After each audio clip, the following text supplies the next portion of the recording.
guys, Tyrone Jones here. Hey, I wound up, my office is not too far from here. I'm on Crenshaw and Washington. See if I can zoom in on that. I'm on Crenshaw, right? And Washington sign is a little bit far away. But anyway, anybody familiar with this area, you got the Jack in the Box across the street. Busy intersection, you got the mobile gas station, and you got the infamous Starbucks right here, right? So doing this project here, I did this project long time ago. Now, why did I bring you back to this project? Because when I drove past here, and I've been driving past here for a while now, but when I drove past here, it sparked some memories.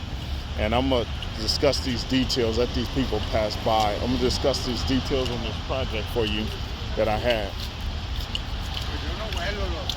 Now, I did this curb and gutter from here, curb and gutter, all the way over here to here, right?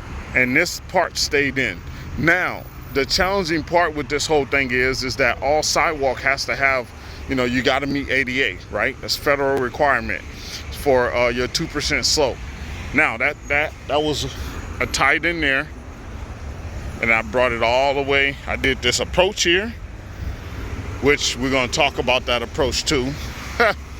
I did this excess ramp here, which now it looks like they replaced it here at some point, because I didn't do a boat down. I don't remember doing a boat down one. Maybe I did, I don't remember that. But I'll talk about what I screwed up on this excess ramp right here. I had to take out all this. Now mind you, when I did this project, I did half. I did up to here. I think I did it right up to here. So all this was open at some point. This was phase one. And then when I finished this, I opened this up and then I closed down the rest of this for phase two. And this was all because of this new Starbucks that was being built here. I need to look up when the Starbucks started. I want to say, man, this had to have been 10 years ago.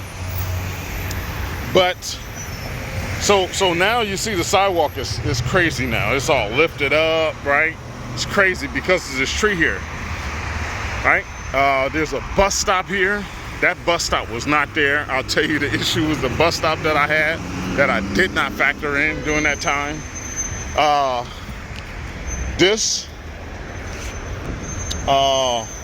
Man, was this new? I can't recall. I think I went all the way to the wall. I'm not certain on this one. I think I went all the way to the wall and including this strip here. Pretty sure I did. Went all the way to the wall. So the project stopped right here. Stopped right here. And it continued all the way across that other side. Now, doing this, let's start from here. So it's always some drama out here, guys. So, all right. So one of the issues I had was once I demoed this curb is not a curb and gutter. It's just a straight A curb, right? Slight A curb, right? Forget what this type of curb is called, but this was just a straight curb. And then because the bus stop here, this is a bus stop pad. Okay. So the bus stop pad here is just concrete. Now I had to remove the curb here. And I had to make sure the curb matched the 2% slope here. So with doing that, I had some issues because I had to match to existing point. So I had some real big issues where I couldn't get my 2%. So I had to call the city out. And that wound up being an issue. They had to reissue some stuff and approve for me. I don't even think I got my 2% within a certain range within this area here. Okay, that was one of the things I messed up on, not actually coming out here and checking the elevations. But now listen, let's say you do a bid and you come out here and you do check those elevations and realize that, hey, those elevations, I'm not going to be able to achieve the 2%. That's not something that you add to your bid at that point. That's an extra. Okay. But it didn't hit me until I was out here. I should have already known that by checking those elevations. Now, I was able to get an extra. All the extras that I'm going to talk about on this bid, it wasn't a lot, but all those extras cost the general contract. Well, actually, so I was a second tier subcontractor on this job. It cost that contractor that hired me additional money because in their bid, they had to where they wasn't going to do any extras. They checked everything, they verified everything, and in mine, I didn't have any of that. So they had to pay me for all these extras. Now, mind you, when I said I was a second tier subcontractor, the general was building this building. The general hired a subcontractor to do all this city work here, right? In turn, that general was bid as a sub, could not find people to do the work, so that general hired me. I came on this job under their company with my company. This was one of the first jobs I did, basically where I made money, where I was doing good, where I actually used an estimating system. That time I didn't have the CES estimating system that I talk about but I think I had HCSS during that time, heavy bid, okay? A very expensive estimating software. But listen, another thing I didn't factor in was this bus stop here. This bus stop, the bus stop was here on the corner, right? But once I broke out all this stuff, the bus stop sign fell down. I literally moved the bus stop down, way down there. There's another bus stop way down there that I had my guys carry it to and strap it to the other bus stop. When the supervisor for Metro came out here, he was so pissed at me. He couldn't believe that I did that. I think he was telling me it was a federal offense.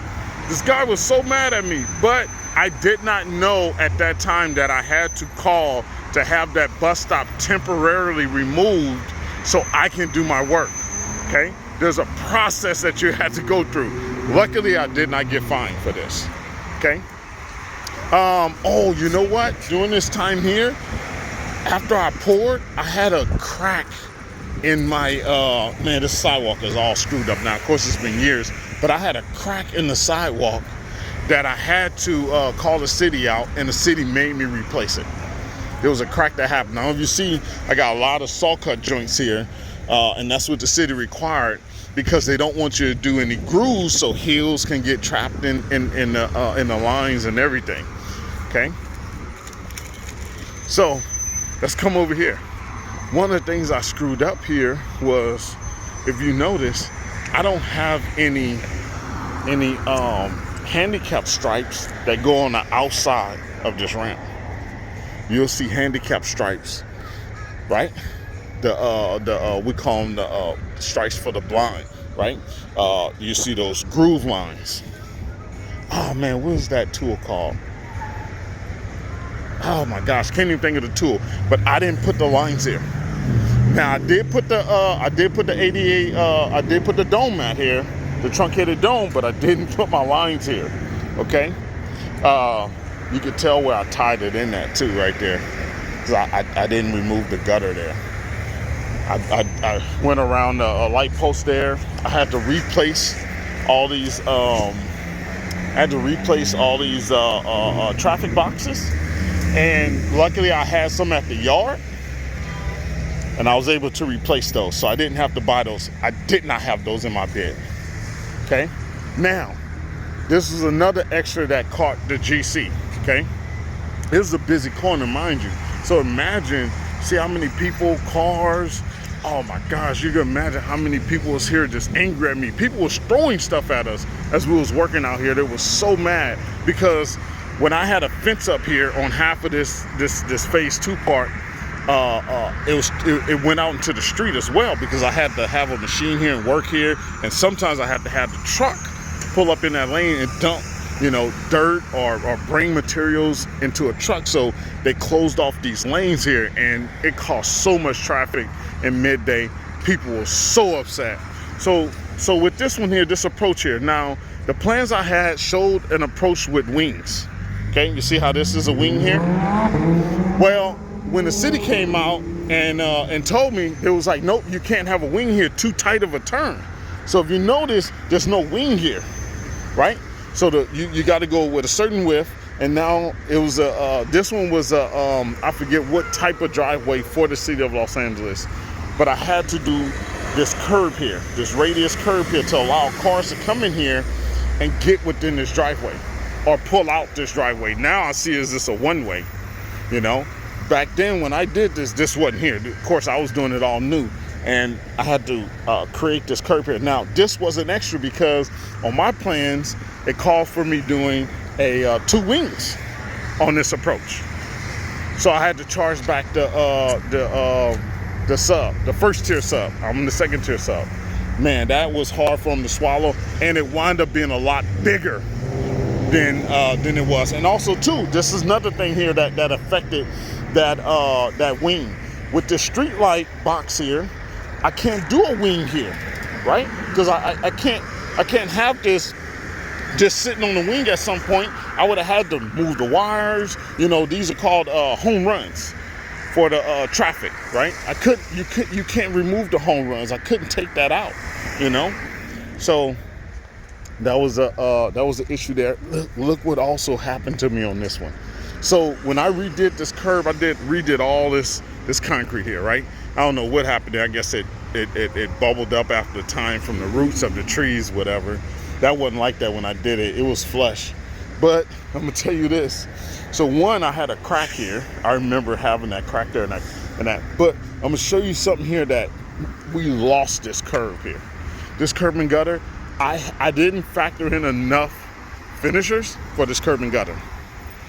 And I didn't get mud until later in the afternoon, to where I believe the mud was hot. Okay. I because we lost this curb, I wasn't able to do the shiner for the flow line there. I forget what that shiner, I forget what that part is called, but it's flat right here to allow water to flow, and the rest can be groomed. If you notice, I tried to get out here once I realized I did that and we lost it and I wasn't able to recover it. I tried to get out here with a 4-inch grinder and grind it. I just had this perfect idea to be out here with a grinder. That did not work. I'm trying to see where I may have started it. Like, I don't know. It almost looked like here. But I lost this damn curb big time. This was, oh my gosh. And then I had to haul in additional material because this side was pumping. So I had to I had to give the GC another extra. My gosh. Now I made out on this job, but there's things that, you know, that I would have gotten caught up, got fined on. But just luckily I was able to get out of this job alive.